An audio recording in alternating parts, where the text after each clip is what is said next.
With Airclad, it was always destined to move into architecture. Opportunity to uncouple architecture and land. What does that mean? What we're talking about is bringing the intellect we've learned with events and saying, well, what if a house doesn't need to be permanent? Imagine a world where the person that builds the house is liable for it. They're a partner with you.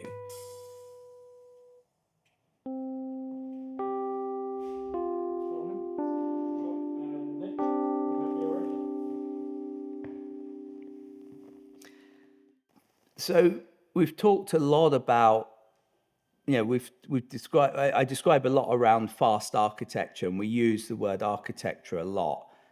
And I've always said, I'm a product designer, I'm not an architect, and I don't want to be an architect. I want to design products with purpose, products to inspire, engage, motivate, which I always come back to. With Airclad, it was always destined to move into architecture. The first step was pavilions.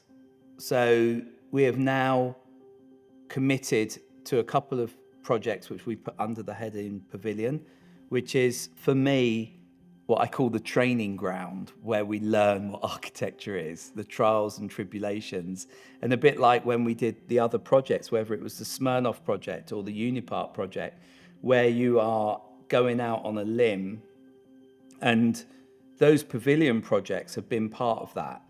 But then I have my pet project. This is the one that's driving me and spinning me around all the time at the moment in terms of the Airclad architecture is, as I mentioned before, is this opportunity to uncouple architecture and land. What does that mean? It's a confusing statement, and you can say to people, buildings not connected to the ground.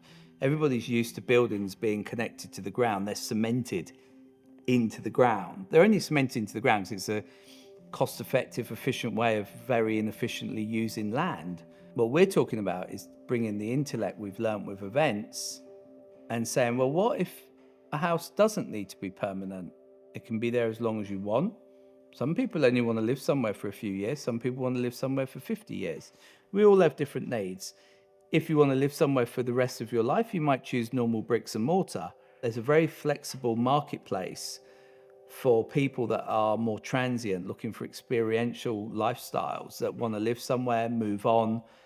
And we're seeing this opportunity to create housing which is suitable, fully engineered, as I always say, fully engineered to go anywhere and be up as long as you want, but can be reconfigured and removed as needed. So you can start to use land and spaces that don't have permanent planning permission, that only have temporary planning or are going to be used for something else in the future.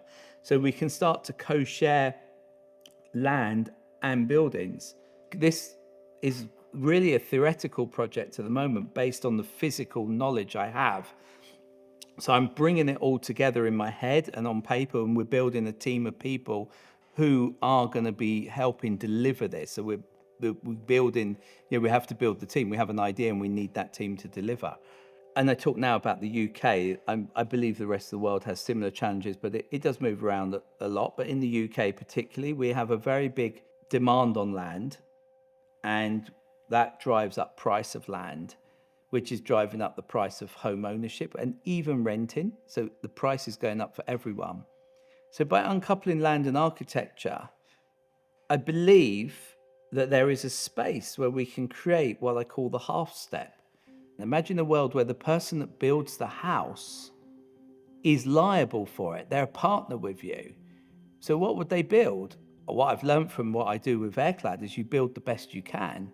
You build buildings that last, you build buildings that are serviceable, you build spaces that people really want to use, because that all adds value. That's the opposite to a property developer. They're building cheap and small and getting out of there. They don't want any liability. We're saying, no, let's take liability. Let's be in it together. Let's profit and benefit together. Let's build houses that we all want to live in, that we all want to be at. There's no point, as I said before, about beauty. You don't want to build ugly, cheap houses that no one wants. That's what's being done at the moment. People are buying them because they have to.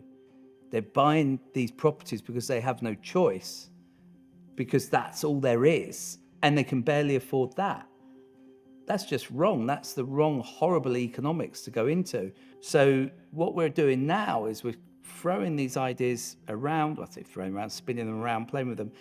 We uncouple land, we build better quality properties, we build things that are changeable, relocatable, things that people can invest in at a lower level and have ownership on something that, as we work hard to keep the demand going, making them exciting and serviceable and personable. And again, I've always said everything has to have, the space is brought to life by the person that lives there.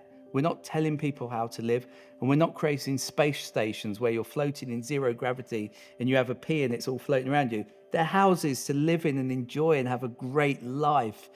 And it's a starter home. You could move on, you could make it bigger. You might not live there, you might move to bricks and mortar because that's your fancy later on. But to begin with, your investment and what you do and how you live is going into an asset that you can say is yours. I think there's way more to go into on this. We're experimenting to build some prototypes. We're looking at where we can put them. There's lots of challenges around, technical things which we don't like to put at the forefront, but we're looking at how do we create finance models that make it like buying a car, that you can go into the showroom and you can sign up for a house under really good terms and you can move in. There's none of this kind of complexity to it, and all of the costs and services that you might need are built into the whole system, so you know what your limitations are and how it works. This isn't the person that's had a massive bonus and buying their 10th house and completely blah blah blah. These are the people that actually make cities work and communities work. These are people working bloody hard making things function, and they're getting the shittest deal from the developers. And we got to turn that around. We got to make the deal really good and actually put a lot of energy and enthusiasm into this area, because this can be a lot better. And at the moment it's being left aside, and I think we can do a lot more with our creative intellect to unleash power here.